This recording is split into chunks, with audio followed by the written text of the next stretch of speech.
Hello, everybody. Hello. Can somebody tell me if you can hear me, just so that I know that yes, I hope that means yes, you can hear me. Thank you. Oh, great. That's always a relief to know, isn't it? If you can hear me, everything else is fine. Well, obviously you need to be able to see my presentation as well, but fingers crossed. Hello and welcome, and thank you so much for joining me this evening.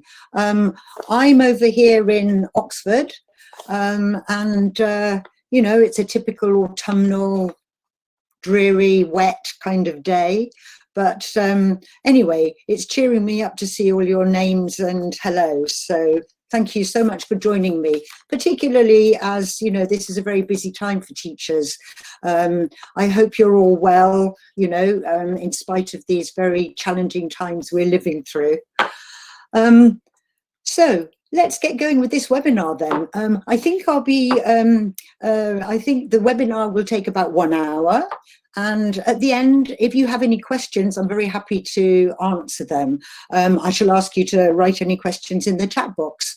And probably during the webinar, I'll ask you to write a couple of things in the chat box as well. So I'll try to keep my eye on there, although I won't be able to read everything whilst I'm talking. I'm a woman, I can multitask, but not that much. So the title of this webinar is Bringing the Outside World into the Classroom with Video. So obviously, as the title suggests, the topic is the role of video in our English teaching classrooms. I'm Sue Kay. That's me on the left there, looking very cheesy. And I am co-author with Vaughan Jones, on the right there, of the Focus series. Here, these covers that you see here are the first editions of the course. This evening, I'm going to present the new editions, the second editions. But I just wanted to say that if you used the first editions, then all the things that people have enjoyed about them are still present in the second editions. So the engaging topics, the meaningful language work, the extensive vocabulary work, including the word store, they're all present. But in the new editions, we also have loads of very engaging, authentic video, and that's what I'm here to tell you more about today.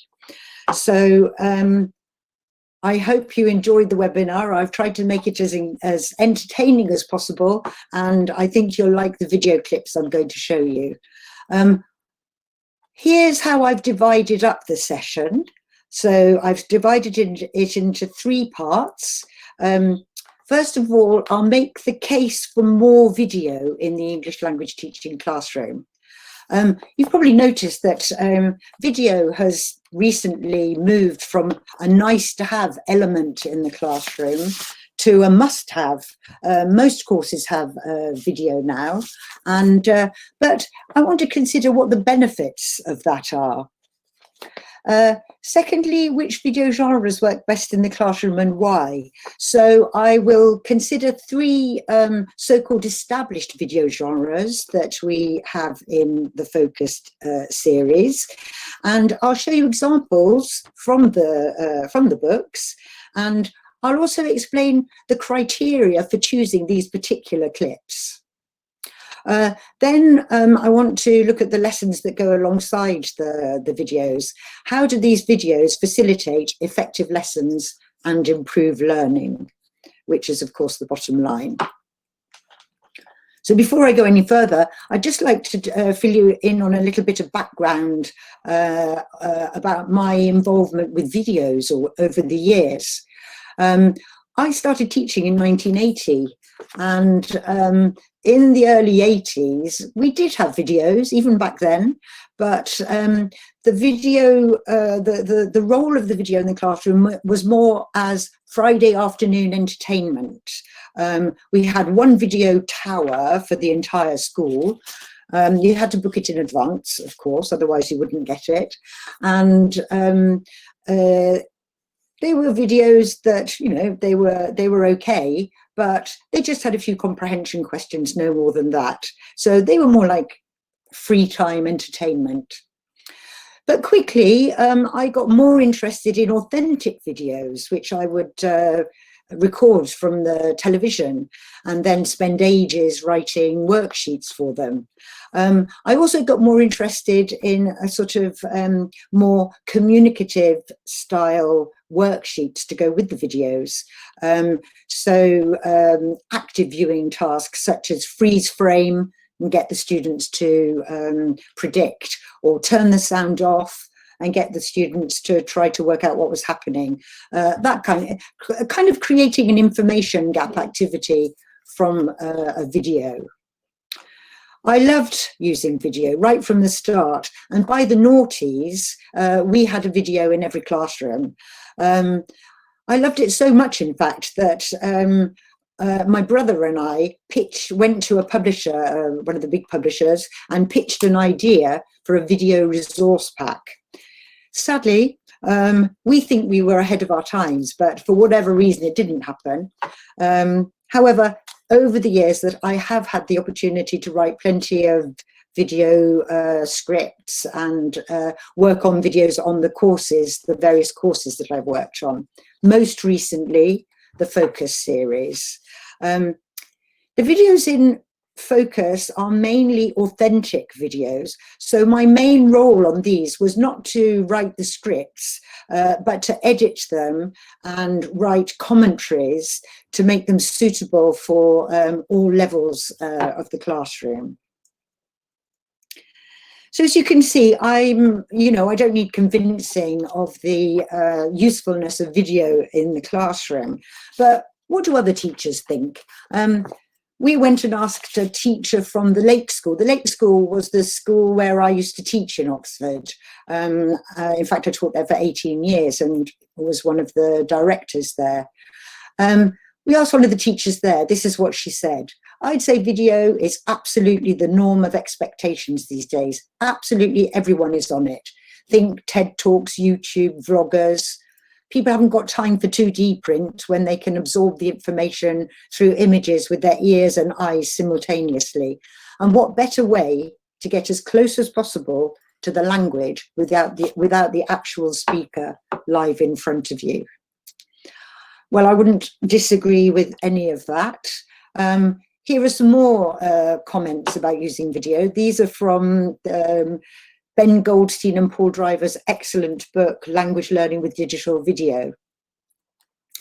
It's dynamic, and it's what our learners are watching outside class. It's a window on the world. I love that description and that notion as well.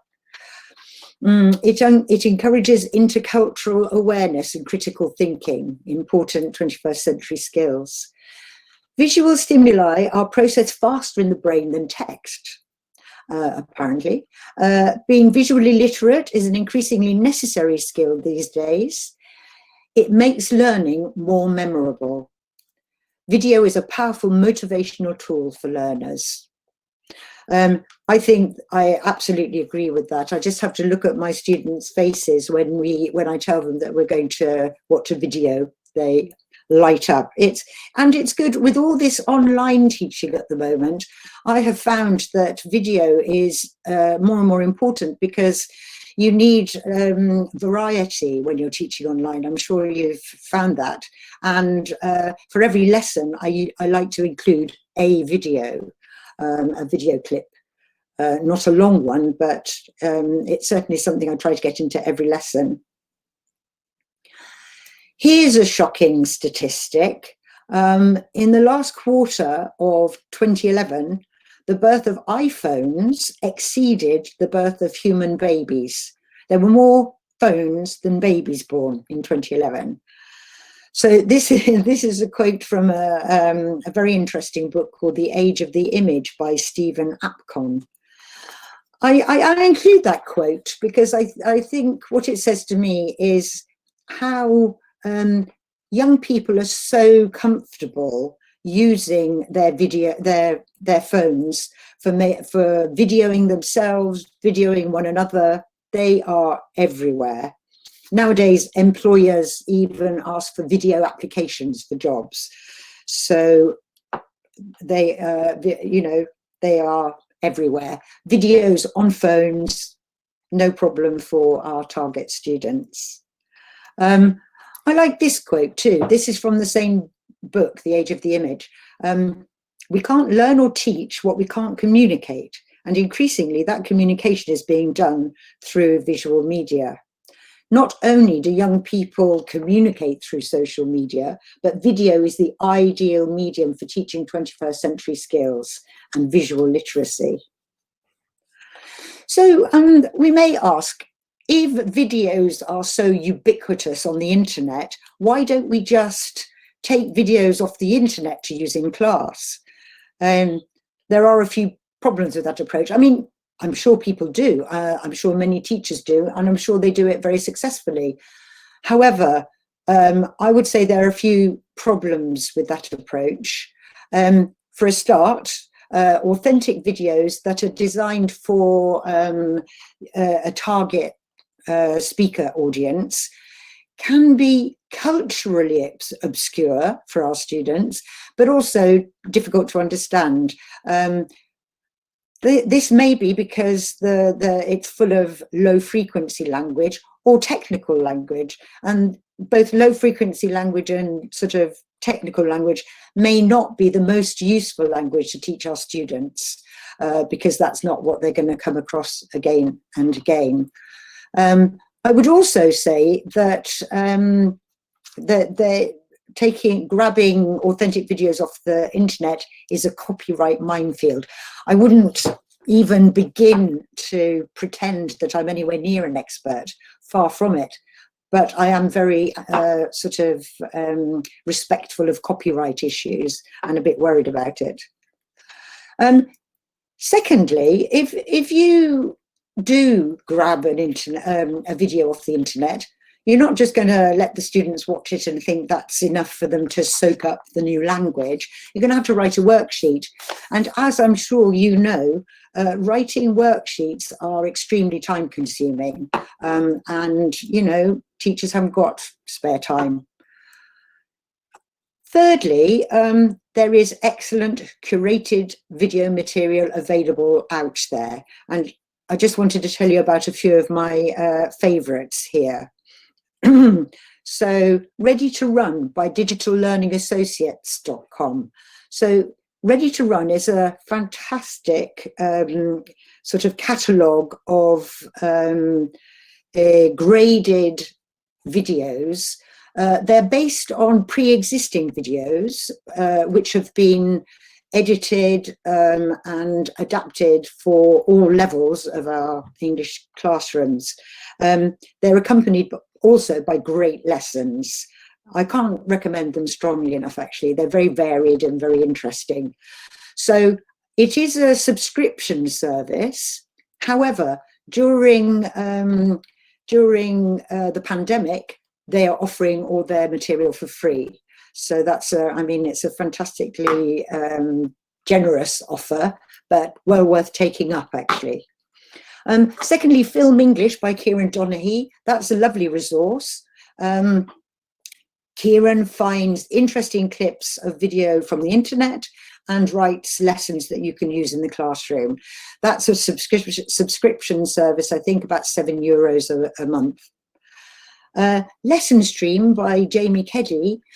Jamie is an expert in storytelling, and he trains people in video telling, so telling stories based on video clips. The British Council has the English channel, full of very interesting, a fantastically varied resource of video clips, also authentic, a wide variety of topics, and interactive language work just at the click, you just click on the screen. This is I would say students could use these on their own. And then, of course, there are the coursebook videos. And the obvious advantage of using the video that mirrors the coursebook syllabus is that with the limited class time available, it's tailored to the level and the syllabus of the course you're using, and the lessons build in recycling as well. So we're going to look at some videos in a moment. Before we do that, though, I just wanted to have a closer look at our students. You know, who are they? What are they into? So I'm sure you know already, but I thought it would be interesting to look at a few statistics. So this is the so-called Generation Z. So let me just tell you, Generation Z were born between 1995 and 2010. So the oldest are 25, just entering the workforce now. They make up 32% of the world population. And as you know, these Generation Z, they are tech, not just natives, totally tech dependent, I would say. They've got it at their fingertips. So let's just look at these statistics for a moment. I've blanked out the numbers. I just wanted you to guess what they are. And perhaps we could just go through them one by one very quickly, and you can pop a number in the chat box if you've got any ideas. Oh, could you enlarge the size of the presentation? Yes. How do I do that? Let me see. I don't want to, let me, ooh, is that better? Sorry if I didn't do that at the, great, okay, great. Oh, you're already doing the task. Right, sorry, I was so concerned with enlarging my screen. 10 hours engaging with online content every day. Some people say 8, some people say 6, some people say 3 and 5 now.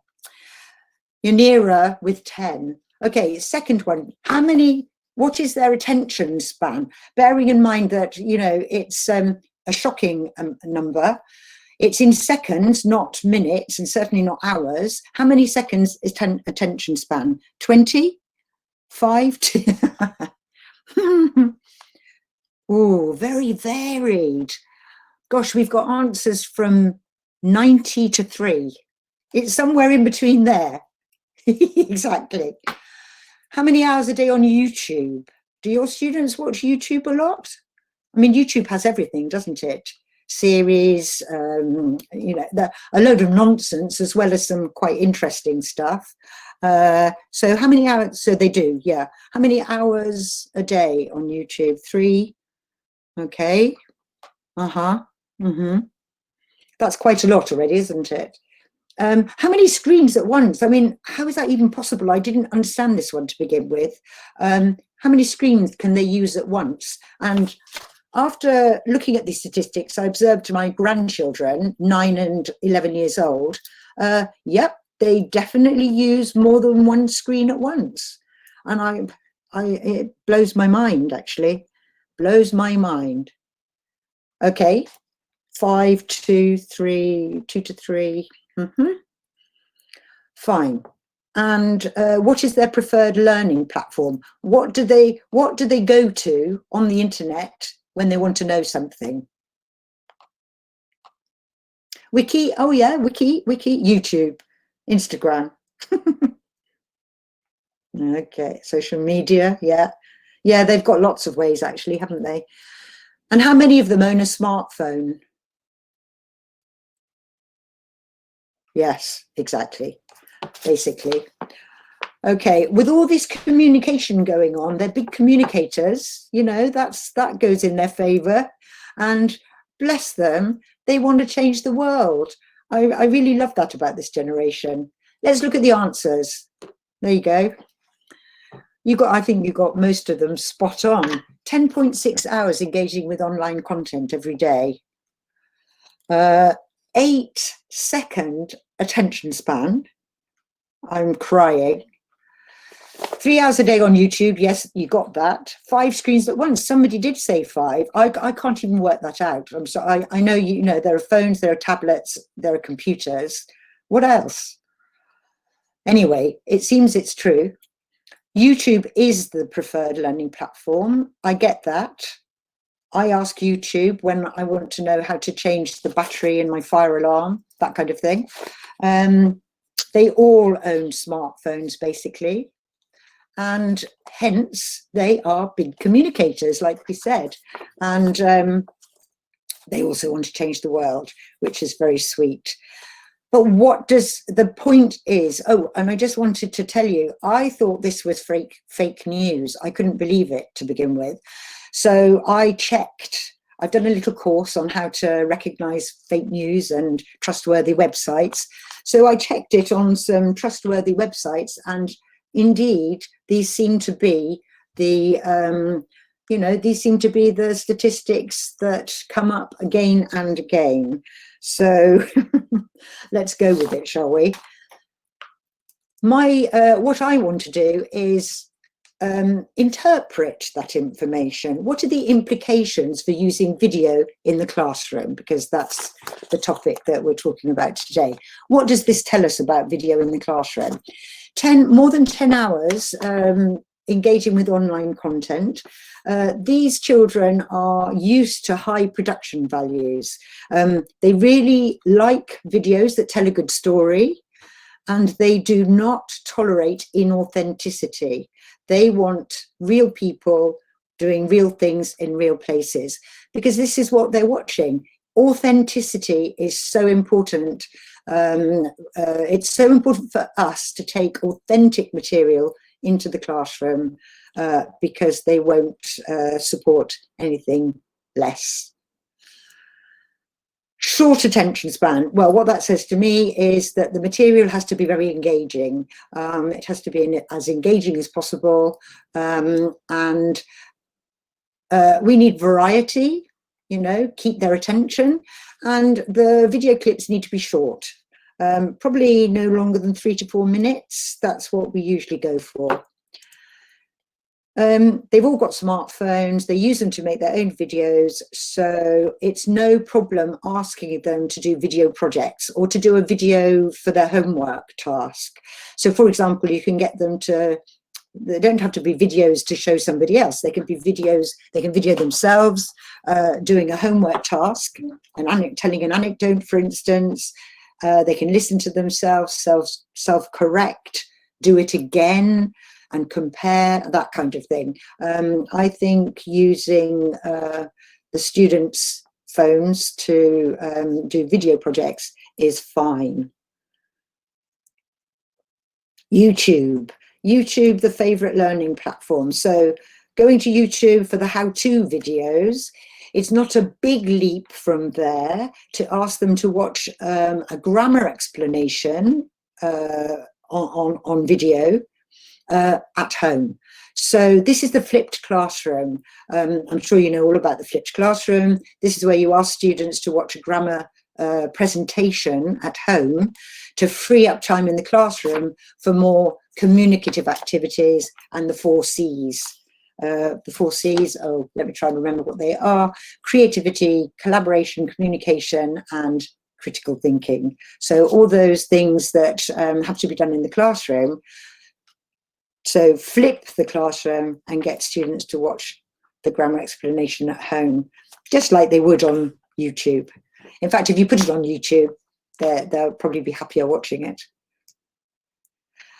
So these children want to change the world. This is important. These are, they're an interesting generation. They're open, globally aware, socially engaged. So they will react well to topics that challenge old ways of thinking and present original ways of doing things. Topics on social issues, diversity, inclusivity, they're right in there. And so, they're an interesting generation of kids. So let's have a look at a few examples of videos that we have found work well with this age group. So I love making videos at every level, and we, all these levels of the book contain videos. However, for the purpose of this webinar, the clips I've chosen are from Focus 2. Focus 2 is A2 plus B1 level, pre-intermediate. In the Focus series, we have a variety of video genres, and I've chosen to show clips from these three so-called established genres. So these are short films, vox pops, and the flipped classroom.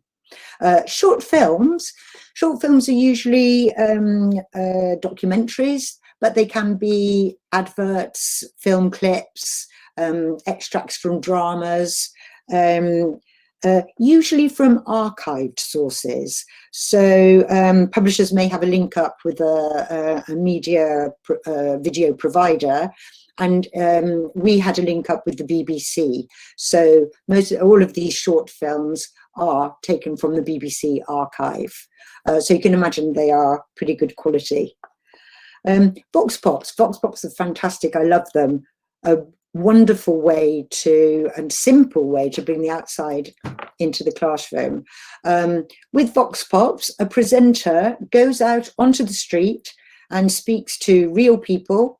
They ask lots of different people the same question, and then their answers are edited together to make a coherent lesson.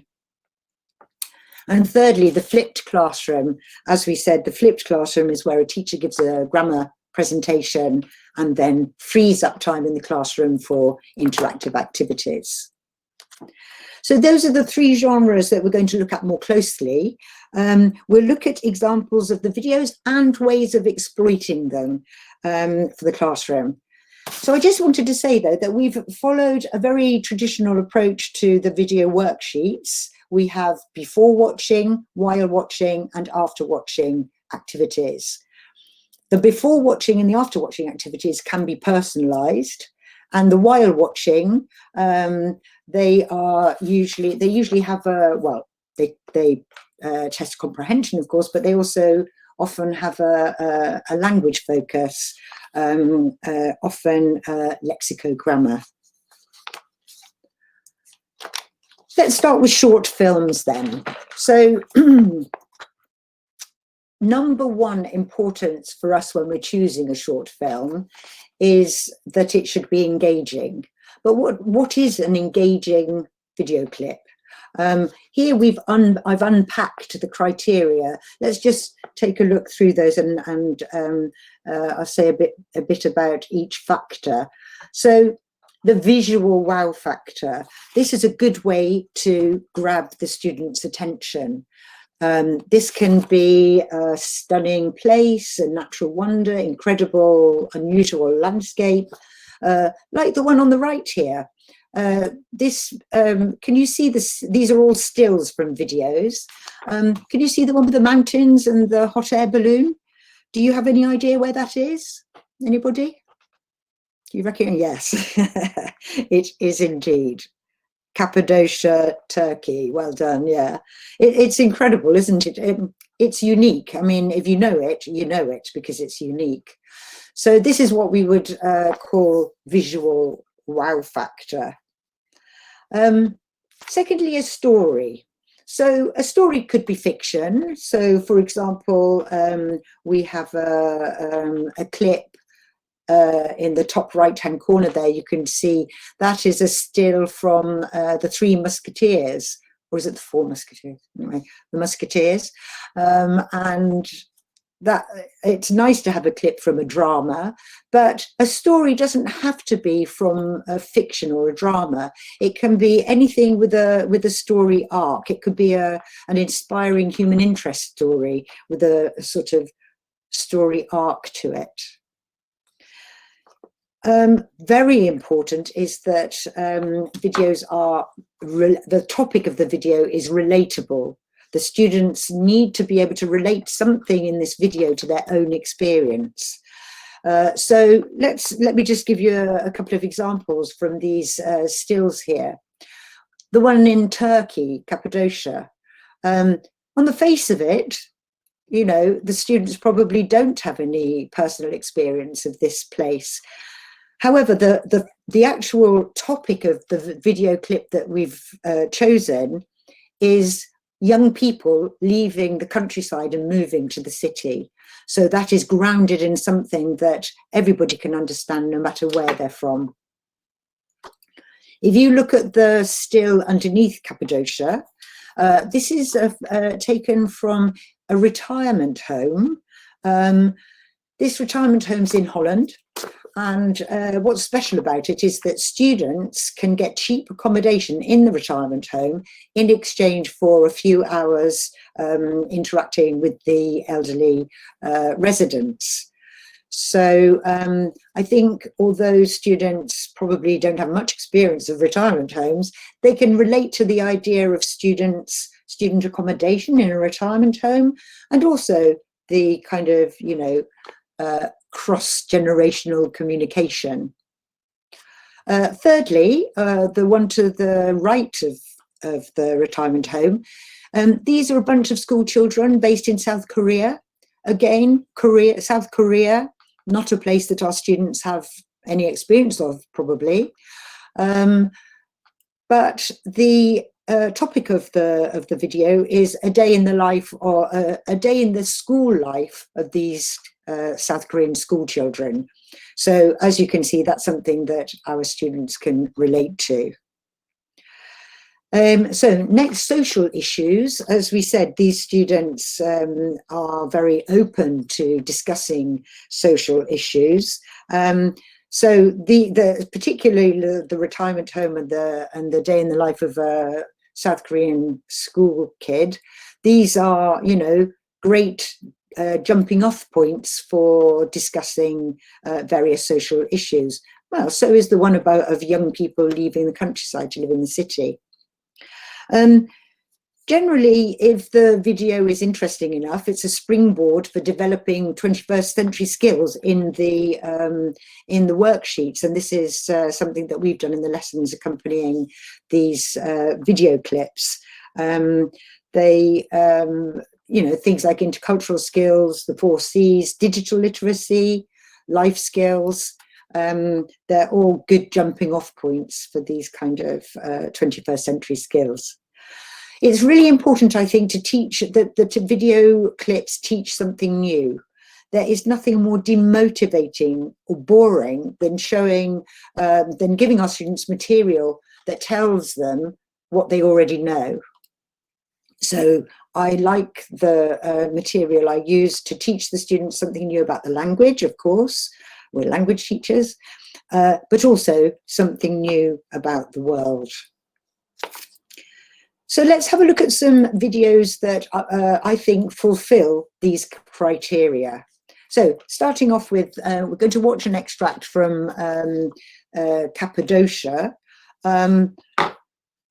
First of all, though, I just wanted to mention this really lovely task that I got off a colleague. If you've got a video that has a stunning image, freeze frame on it and ask the students to complete these 3 short phrases. I see, I think, I wonder. It's a very nice way to get the students thinking about what the film might be about. It's a nice way to tease out some vocabulary that they may not already know. You know, asking them to say what they see. They might be able to say mountains, but they might not know words like peaks or hot air balloon or on the horizon, things like this. So I like this activity. It's very simple. It also gives the students, you know, an incentive to watch the video. So let's watch a bit now. Right, now, just bear with me a second. I'm going to, if I remember how to do this, share media. Okay, we're going to watch a little extract and then we'll talk about it afterwards. Mm-hmm.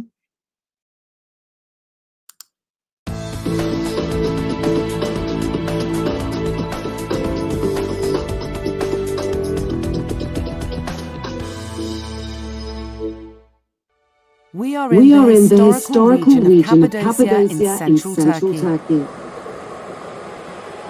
Every morning, people visit the incredible landscape in hot air balloons.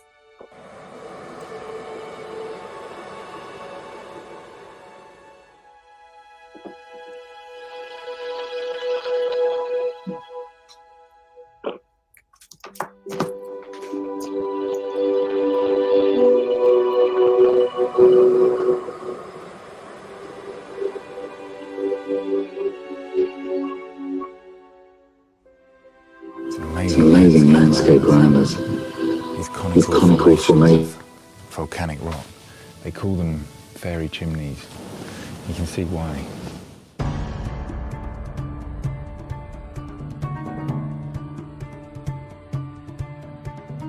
People have made their homes in this magical prehistoric place. You can see there's a cave down there that's been hollowed out over there. I don't know if you can just make it out. The blackness in the rock. Humans first started making their homes here thousands of years ago. There are still communities of people living in caves today. This is my grandparents' property, and we take over from my grandparents. And now my parents are using there. Rafik Çiftçi, who now runs a local restaurant, grew up in these caves. And he's my father. Merhaba. His name is Hasan. Love to meet you, Hassan. Hello. Merhaba. My mother. Salam alaikum. And my wife, Ayşe. All right. This is beautiful. So this is the main bedroom in the house, is that right? Yes, yes. Your roots, where your family is from, is very much from the caves. But you live in a house now. Yeah, I do, but the reason is, I mean, my wife, she's a modern lady, you understand? Your wife is? Yeah, right. my wife is a modern lady. For her, is living in a cave is a bit, funny. Because she didn't grow up here. Do you miss living in the caves? Yeah, of course I do, because if you say, well, I grew up here. I used to climb around these rocks like a fox. In that time I was a kid. The caves are built on several levels, and you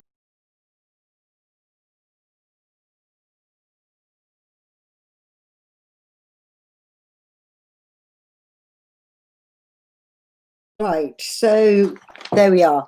That was, did you enjoy that? I think Rafik, the Turkish guy there, is hilarious. My wife is a modern lady.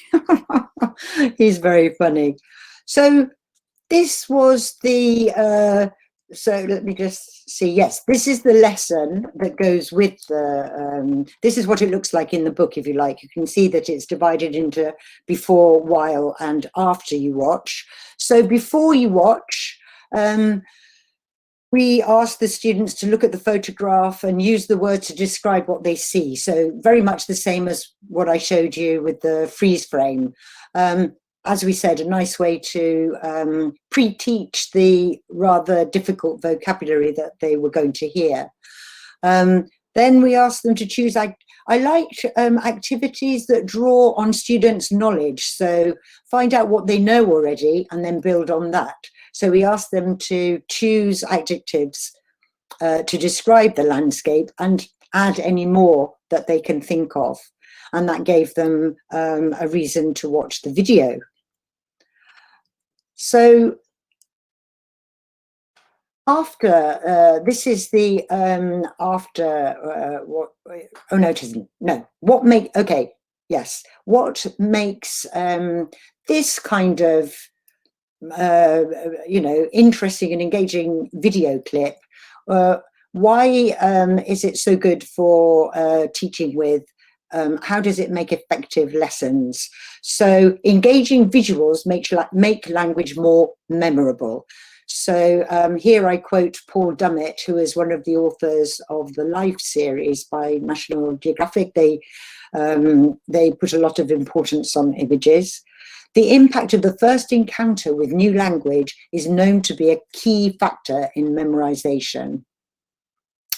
So these unusual and varied filming techniques make it easier for the teacher or the materials writer to write active viewing tasks. So all the freeze frame and predicting, watching with the sound down and ordering events, and eliciting ideas for see, think and wonder.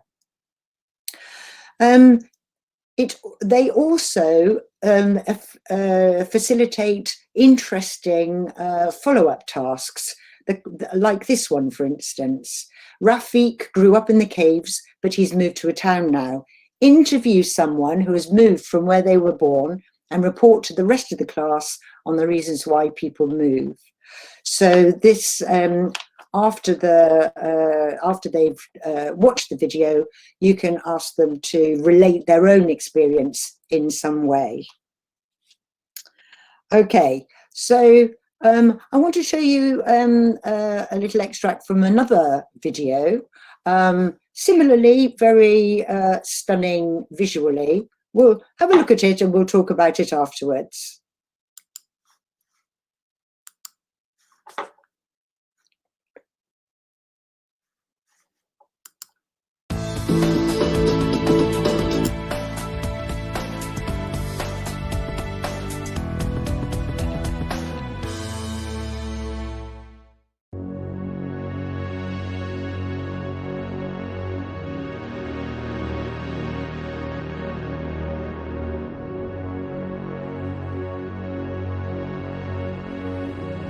Welcome on Burj Khalifa. Pleasure. Thank you very much for having me. Thank you.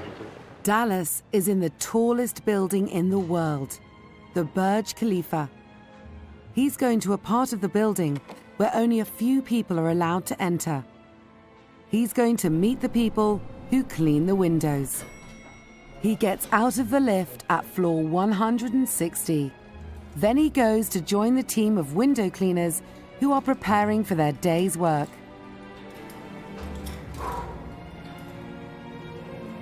I'm really nervous. Dallas, you want to come over? Yeah, I'm coming. Okay, Dallas. Yep. Just step in. And I'll check you out. I was secretly hoping that it was going to be too windy today and it would all be cancelled and we could all just go home. Somehow the windows would just clean themselves. Unfortunately for you, no. I'm absolutely terrified right now. I've never been this scared in my life. Really? Well, you know, it's pretty high up here. This is Chris Anlow. Hi there. Good to meet you.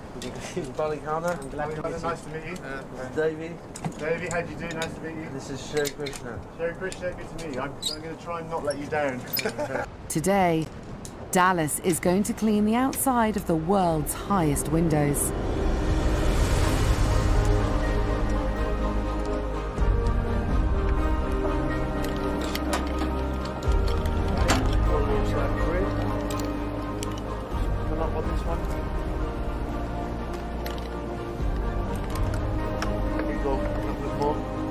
Okay, then lock the handle off. Okay, just lean back. Just lean back. You're okay. You can't do nowhere. You're on here. Okay? I need the bucket. Yeah, I will.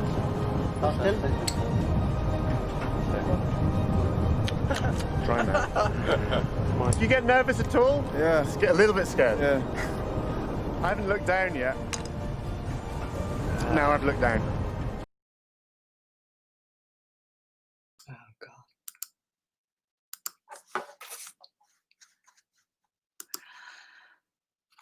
What did you think about that? Honestly, you want to see the rest. Does he fall? Does he survive? Oh, I can't bear to watch it, actually. Anyway,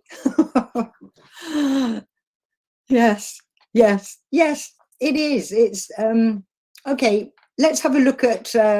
Let us see how that video clip stands up to the criteria that I mentioned before. Visual wow factor. Yes, I think we can safely say it has visual wow factor. It also has the factor. I mean, it's engaging. I was going to say you can't take your eyes off it, but actually I can't bear to watch it. But it gives a very strong it gets strong reactions, and that's what we want to engage our students and their 8 seconds of attention. So I just wanted to say, you probably know all about the Burj Khalifa. It's 160 floors high, 830 meters, and it's in Dubai. I'm sure you already know that. But the point is that students, if they're interested enough, they can go and research it afterwards. So visual wow factor, tick. A story. So in this case, yes, it does kind of have a story. It has a beginning, a middle, and an end. You see the presenter, Dallas, arriving at this building. You see him going up the lift. You see him nervous, getting ready, getting his gear on. You see him getting out. Oh my God. You see him looking down. You feel sick for him, and then etc. And then, yeah, I have to tell you, he does survive. He cleans a few windows, gets out, and he comes back in. But it has a story arc. It has a beginning, a middle, and an end. Is it relatable? Clearly, not many of our students are going to have had any experience of this, God forbid. But what you can relate to is getting outside your comfort zone, doing something that makes you feel really challenged.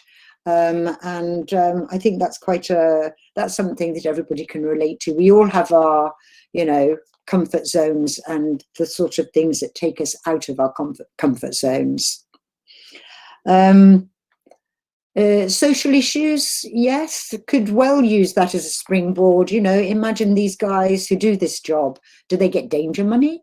How do you end up doing this kind of job? I hope they're well paid, but I wonder what kind of training. The training would have to be pretty, pretty clear, wouldn't it? They must have a lot of safety procedures. So social issues, yes. Springboard for 21st century skills. Intercultural, this is Dubai. 4 Cs. This, you can, with something as engaging as this, you can really write some interesting and effective lessons. Teaches them something new. Well, about the language, Dallas uses a lot of phrases and words to talk about how he's feeling. So that was the focus, the language focus of the lesson. And about the world, yes. Not just about the Burj Khalifa, but about, this kind of job. So I think this particular video clips ticks most of those boxes, and this is why we used it. Basically, it's real people doing real things, and that facilitates engaging tasks. You can't ask your students to have the same kind of reactions to something which is invented, made up people in invented situations. You cannot expect your students to have a genuine response.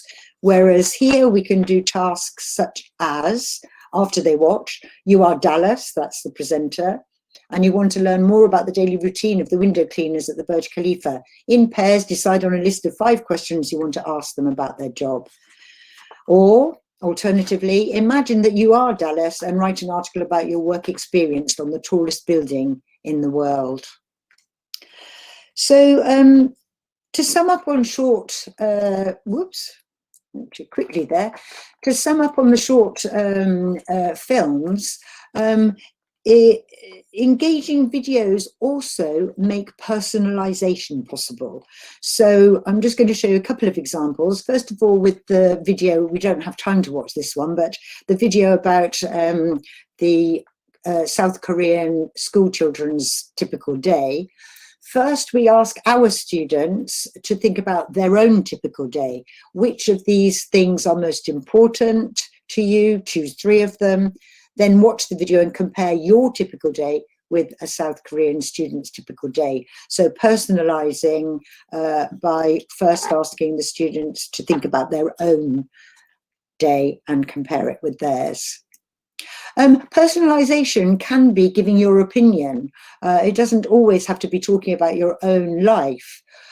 So in this case, for instance, to go alongside the video clip of the care home and the intergenerational living, discuss, do you agree or disagree with the statements?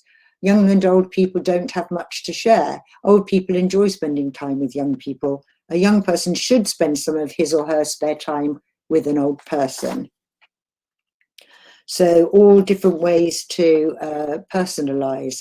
Also, effective videos enable you to ask students to speculate and to really get under the skin of the topic. So now I want to move on to the Vox Pops now. I'm going to show you a couple of examples of Vox Pops. They're a very nice way into a lesson theme. In this case, the topic is happiness, and we're recycling subject questions. So let's look at a little clip, and then I'll show you, I'll talk about it afterwards. Ooh, no.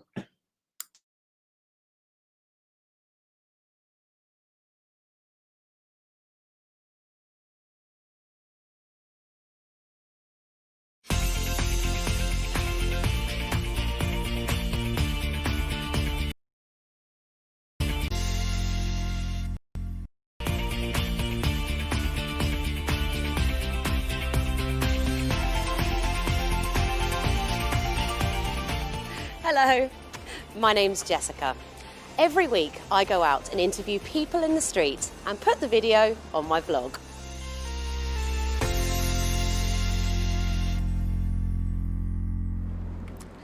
Today, let's talk about happiness.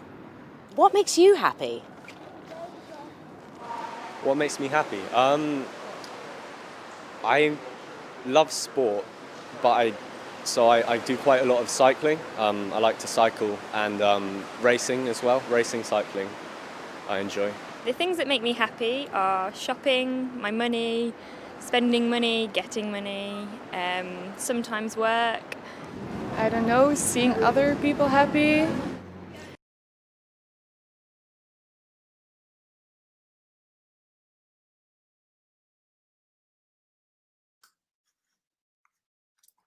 Sorry it was such a short clip, but you know, it's enough to get the idea. Such a simple and fabulous way to get authentic language into the classroom, people who you know, with all their freshness and originality. So what did you think? They were sweet, weren't they? How different can they be? So Vox Pops bring the outside world into the classroom. Authentic language, ungraded, although of course, you know, these films have been edited, we've chosen the best bits, if you like, or the most useful for the students. Vox Pops bring in humour through the quirky human elements. I mean, these three, Jake, Laura and Lola, couldn't have been more different, could they? Jake, sporty, sporty, Laura, money, money, money, Lola, oh, everybody, hippie, I want everybody else to be happy, very sweet.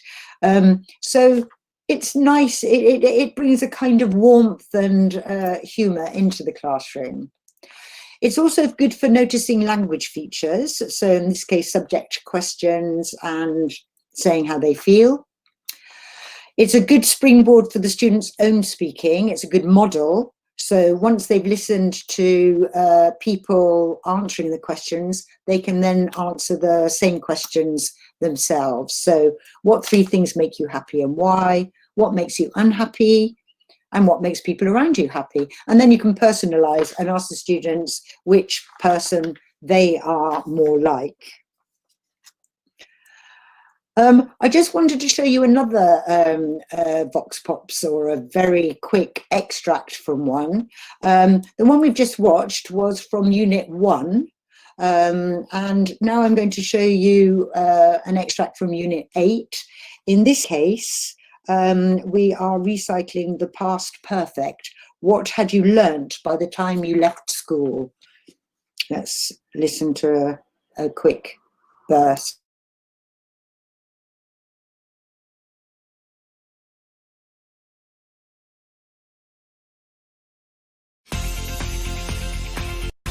Out and interview people in the street and put the video on my blog.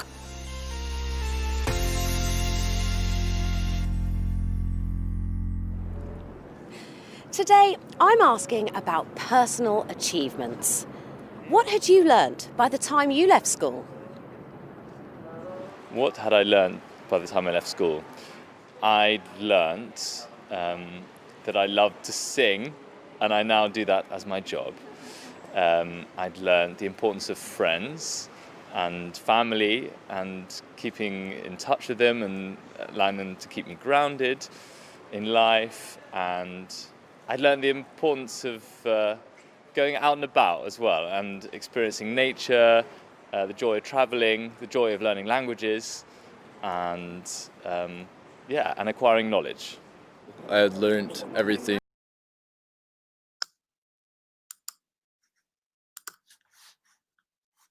So, what did you think of that? That was from that was from a higher level part of the book. It was from the end, of course. I wanted to show you that because Tristan, the chap being interviewed there, it turns out that he's quite a well-known opera singer. I mean, I don't know anything about opera, so I'd never heard of him. But Tristan Hambleton is his name. He's got a fantastic voice, hasn't he?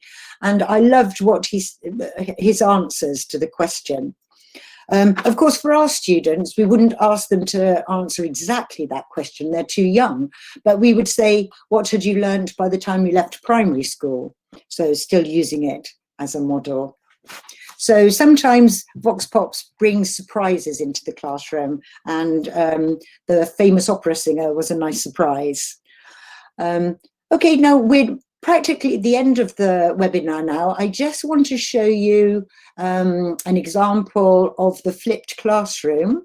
We have one of these videos with each grammar point in the book. There are 2 per unit. Well, let's have a look. I think that it's self-explanatory.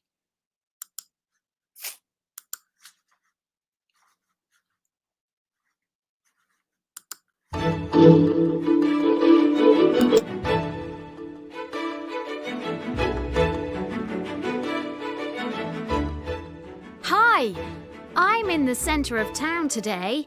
I want to speak to traffic wardens and ask them about the crazy stories people tell when they don't want to pay a parking fine. First, I'm going to meet traffic warden Angela. When I called her earlier, she said that she hadn't given out any parking tickets yet today. It's several hours later now, so let's see how many parking tickets she's given out. Hello, Angela. Hello, Sarah. You said that you hadn't given out any parking tickets yet. Has that changed? Oh, yes. I've given out 3 tickets. Oh, dear. Do people sometimes get angry with you? Yes, I'm not a popular person in this area. I don't like it when they get angry, but I love some of the stories they tell me. Oh, can you give us some examples? One woman didn't want to pay. She told me she'd only been into one shop and she hadn't been very long. She told me that it wasn't fair to give her a ticket.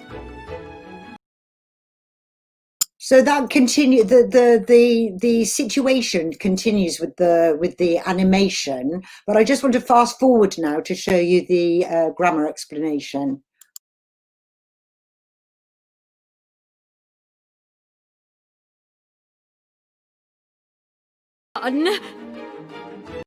Enjoyed their stories, but other people have said. Hello again. In today's lesson, we will be looking at reported speech. How do you report what other people have said? How do you include somebody else's words or thoughts into your own sentence? It's quite logical, and you change verb forms and pronouns depending on the context. This is because you are reporting the original direct.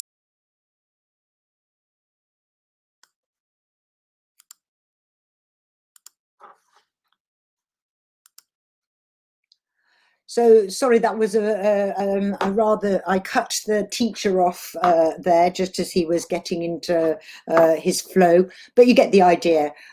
These flipped classroom videos consist of a situation in animation and then the teacher explaining the grammar. So that leaves time in the classroom to, for example, do the interactive, the more interesting pair work, group work and interactive lessons in the classroom. You know the theory about the flipped classroom. So that's all I have for you today. I hope it's given you a flavour of the videos in the second editions of Focus. We've loved writing the lessons for them, and I hope you enjoy using them. Very happy to answer a question if you've got one, but I think that's been a good hour now, and it's probably dinner time for you, isn't it? You're a little bit ahead of me. Thank you. Oh, that's very kind of you for all your thank yous. Thank you very much for sticking with me for an hour. I hope it was a good introduction to the videos in Focus. Thank you. Have a nice evening too. Thank you very much. Thank you. Excellent. Oh, I could sit and watch these thank yous all evening. It's so nice. It's putting me in a very good mood. So if you don't have any questions, then I will leave you and wish you luck and, of course, good health. Thank you. Have a nice evening in Oxford. Thank you. I shall. I'm going to do an exercise class next. Stay safe and healthy yourself. I think that's the message, isn't it? Thank you very much. Okay, well, I shall try to leave now. I'm not quite sure how to do it. I'll click a few things and see if I disappear. And I will see you next time. Okay, bye-bye for now.